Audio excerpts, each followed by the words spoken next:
Деца от Плевен построиха своя град на мечтите. Градът на мечтите бе разположен в двора на училище Цветан Спасов.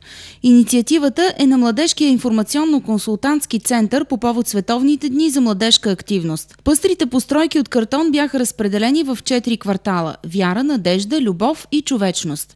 В инициативата се включиха около 40 деца до 5-ти клас.